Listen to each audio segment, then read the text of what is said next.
राधे राधे दोस्तों, आज हम आपको सुनाएंगे ज्येष्ठ मास में जलदान करने की कथा।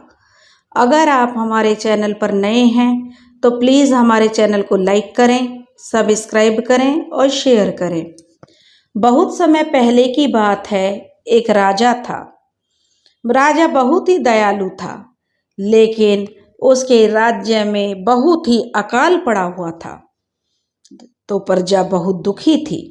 राजा भी बहुत दुखी था कि कैसे वह इस कष्ट को दूर करे। लेकिन कुछ काम ऐसे होते हैं जो परमात्मा के हाथ में होते हैं। अब बारिश करना तो राजा के हाथ में नहीं था। कुएं, तालाब, बावड़ियां सूखने लगी। चारों तरफ पानी की किल्लत होने लगी। लोग त्राही त्राही करने लगे। पशु पक्षी प्यास के मारे जो मरने लगे। यह देखकर राजा बड़ा दुखी हुआ। अब जो राज्य के लोग थे वो धीरे धीरे राज्य को छोड़कर जाने लगे। इससे राजा और बहुत दुखी होता। वह अपनी प्रजा से कहता कि तुम यह राज्य छोड़कर मत जाओ, जरूर एक न एक दिन हमारी समस्या का हल हो जाएगा। लेकिन सबको अपनी जान प्यारी थी और पानी के बिना तो जीवन संभव ही नहीं है। इसलिए धीरे धीरे करके लोग पलायन करने लगे। राजा बेचारा बड़ा दुखी होता, भगवान से बड़ी प्रार्थना करता कि हे प्रभु, मेरे राज्य में ही इतना काल क्यों पड़ा है, क्यों इतना चारों तरफ सूखा ही सूखा है। यह देखकर राजा की आंखों में आंसू आ जाते, लेकिन वो क्या कर सकता था। अब जो प्रजा थी वह पड़ोसी राज्यों में जाने लगी, क्योंकि जहाँ पानी होगा वहीं जीवन होगा। इसलिए धीरे धीरे करके राज्य के लोग राज्य छोड़कर जाने लगे। राजा ने उन्हें बहुत समझाया, लेकिन वे लोग नहीं माने। अब राजा बेचारा बड़ा परेशान कि कैसे भी करके वो खूब कोशिश करता, लेकिन प्रजा का जाना नहीं रुका, लोग नहीं रुक रहे थे। उसी गांव में एक मंदिर था। मंदिर पर एक पुजारी रहता था।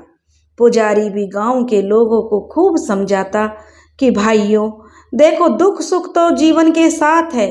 आज हम पर यह दुख आया है तो सुख भी आएगा, लेकिन तुम अपने राज्य को मत छोड़ो। लेकिन लोग कहने लगे, पुजारी जी, दुख तो देखा जाएगा, ठीक है, लेकिन पानी के बिना तो हम जीवित ही नहीं रह सकते। और यह दुख भी क्या, कितने साल बीत गए हैं, आज तक बारिश की एक बूंद इस राज्य पर नहीं हुई। इस राज्य में एक भी बूंद नहीं पड़ी है पानी की। धीरे धीरे तालाब कुएं सूख रहे हैं। तो पानी के बिना ना कोई खेती कर सकता है और ना ही पानी के बिना कोई काम हो सकता है। प्यासों मरने की नौबत आ गई है, हम मजबूर हैं। तो राजा ने और पुजारी ने कहा, जिसको जाना है वह जाओ, लेकिन हम यह राज्य छोड़कर कहीं नहीं जाएंगे। एक दिन राजा मंदिर में गया और पुजारी से कहने लगा कि पुजारी जी, कोई ऐसा उपाय बताओ जिससे कि हमारे नगर में बारिश क्यों नहीं हो रही है, जिसे करने से हमारे नगर में बारिश हो जाए। अब जो मंदिर का पुजारी था वह ब्राह्मण था, तो उसने अपने पोथी पत्रा निकाले और जो पत्रा देखकर उसने खूब ध्यान लगाया, खूब दिमाग लगाया, लेकिन उसकी बुद्धि में समझ नहीं आया। वह कहने लगा, महाराज, मैं इस तह तक नहीं पहुंच पा रहा हूं कि हमारे ही राज्य में बारिश क्यों नहीं हो रही है। सब तो ठीक है, लेकिन हमारे राज्य में बरसात क्यों नहीं हो रही है, इसका कारण मेरी समझ में नहीं आ रहा है। इसलिए महाराज, जंगल में एक साधु बाबा रहते हैं, वहीं उनका आश्रम है और वे अधिकतर भगवान में तपस्या में लीन रहते हैं, भगवत भजन करते हैं। चलो हम उनके पास चलते हैं और अपनी समस्या का समाधान उनसे पूछते हैं। राजा को ब्राह्मण पुजारी की बात जच गई और राजा और पुजारी दोनों जंगल की तरफ चल दिए। चलते चलते जब वे बीच जंगल में पहुंच गए तो उन्होंने देखा कि एक बड़ के पेड़ के नीचे एक तपस्वी जी बैठे हैं। एक चबूतरा सा बना हुआ था और उस पर वे तपस्वी अपने ध्यान में लीन थे। राजा और ब्राह्मण ने जाकर उन दोनों ने जो तपस्वी था उसको दंडवत प्रणाम किया। उनकी हलचल और बोलचाल की आवाज़ से तपस्वी का ध्यान भंग हुआ। तब उन्होंने आंखें खोली और पूछा कि बताओ बेटा, यहाँ आने का क्या कारण है। तब ब्राह्मण कहने लगा, हे महात्मा जी, ये हमारे राज्य के राजा हैं। हमारे राज्य की प्रजा जो राज्य को छोड़कर दिन पर दिन जा रही है, बहुत कम लोग राज्य में बचे हैं, वो भी धीरे धीरे राज्य से जा रहे हैं। हमारे नगर में बारिश की एक बूंद नहीं पड़ी है। चारों तरफ नगर बावड़ियाँ सूख गई हैं। चारों तरफ पानी की त्राही त्राही मची है। पशु पक्षी मरने लगे हैं। हे महात्मा जी, हमें इसका कोई उपाय बताइए।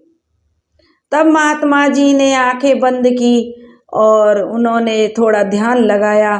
फिर उसके बाद वे बोले, मेरी बात ध्यान से सुनो। पुजारी जी से कहने लगे कि ब्राह्मण देवता जो आपके पूर्वज थे, वे जो राजा के पूर्वज थे, राजा से पहले जो राजा थे, उनके कुल गुरु पुरोहित थे। उन्होंने एक बार राजा के जो पूर्वज थे उनसे कहा था कि ज्येष्ठ का महीना चल रहा है, इसलिए आपको ज्येष्ठ के महीने में जल दान करना चाहिए। इसके लिए प्याऊ लगवाइए, जगह जगह प्याऊ लगवाइए, कुएं खुदवाइए और नदी वगैरह, नहर वगैरह का निर्माण कराइए, जिससे कि पानी का दान होगा। लेकिन जो राजा के पूर्वज थे, उन्होंने जो इस बात पर राजपुरोहित का अपमान किया और उनसे कहने लगे, राजपुरोहित जी, आप भी आजकल कैसी शिक्षा देने लगे हो। पानी तो एक तुच्छ चीज है, भला इसका क्या दान हो सकता है। और उन्होंने उसके जो भरी सभा में उपहास उड़ाया।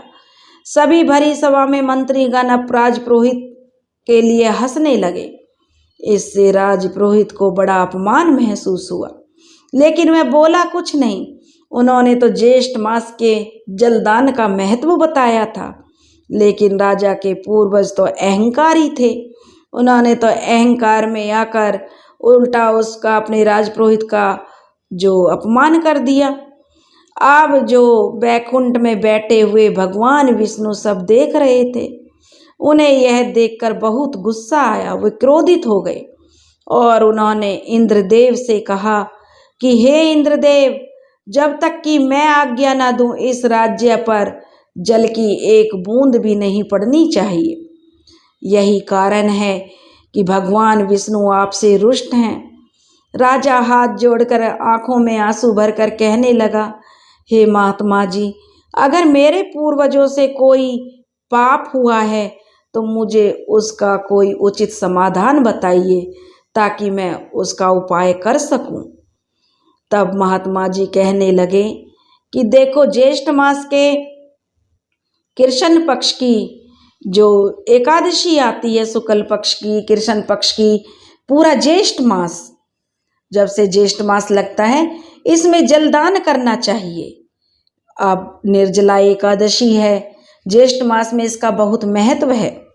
इस दिन तुम भगवान की पूजा करो, व्रत करो और जल का दान करो। अब तो तुम्हारी भगवान विष्णु जरूर सुनेंगे और तुम्हारे नगर में पर्याप्त बारिश होगी। अब राजा और ब्राह्मण खुशी खुशी अपने महल की तरफ तपस्वी से आज्ञा लेकर चल दिए। जब राजा घर पर आया, अपने महल में आया, तो उसने अगले ही दिन निर्जला एकादशी थी। उन्होंने पूरे विधि विधान से निर्जला एकादशी के दिन पूजा पाठ किया, भगवान विष्णु की पूजा की, यज्ञ हवन किए और गरीबों को भोजन कराया। उन्होंने जलदान किया, उन्होंने तो कुएं खुदवाए, प्याऊ बनवाए और उन्होंने कहा कि जितना भी हो सके जलदान किया जाए। पानी के भर भर घड़े उन्होंने दान किए। अब 3-4 दिन ही बीते थे कि पूर्णिमा की पूर्णिमा का दिन आ गया। ज्येष्ठ मास समाप्त होने वाला था, लेकिन पूर्णिमा के दिन आकाश में चारों तरफ काले काले बादल घिर आए। अब तो काले काले बादल जन कितने सालों बाद वहाँ की प्रजा देख रही थी। काले काले बादलों से लोगों ने अनुमान लगा लिया कि अब तो इंद्रदेव हम पर कृपा करेंगे, और खूब मूसलाधार बारिश हुई। उस राज्य में काफी बारिश हुई। प्रजा जन हर्षोल्लास मनाने लगी। प्रजा खुशी से झूम उठी। उसी रात राजा सोया हुआ था तो उसके स्वप्न में उसके पितृदेव आए, जो उसके पूर्वज थे। उन्होंने स्वप्न में दर्शन देकर कहा कि हे राजन, तुम्हारे सत्कर्मों के कारण आज हमें इस नरक से मुक्ति मिली है और हमें वैकुंठ का वास मिला है। इसलिए आज हमारी मुक्ति हो गई और हम वैकुंठ को जा रहे हैं। हे राजा, तुम्हारे दान पुण्य से और तुमने जो यह जल का दान किया है, यह तो अतुल्य है। इसका पुण्य तो महान है। इसलिए राजा, हमको मुक्ति मिल गई और हम अब बहुत प्रसन्न हैं। सुबह राजा ने यह स्वप्न अपने पुजारी जी को बताया तो पुजारी जी ने कहा कि महाराज, आपकी प्रार्थना स्वीकार हो गई। भगवान ने आपके ऊपर जो क्रोधित थे वे खुश हो गए। जलदान की बहुत महत्व है दोस्तों। ज्येष्ठ के महीने में कुछ भी चीज़, हमें खाने पीने की चीज़ें, खरबूजा, तरबूज, जलदान, रूह अफ़ज़ा पानी बहुत लोग बनाकर जलदान करते हैं, क्योंकि इसका जो पुण्य मिलता है वह अनंत है। एकादशी के दिन एक घड़ा लेकर और उसमें जल भरकर हमें दान करना चाहिए। इसका भी अतुल्य फल मिलता है। दोस्तों, अगर आपको हमारी कहानी पसंद आई हो तो प्लीज़ हमारे चैनल को लाइक ज़रूर करें, सब्सक्राइब भी करें और शेयर करना ना भूलें। राधे राधे।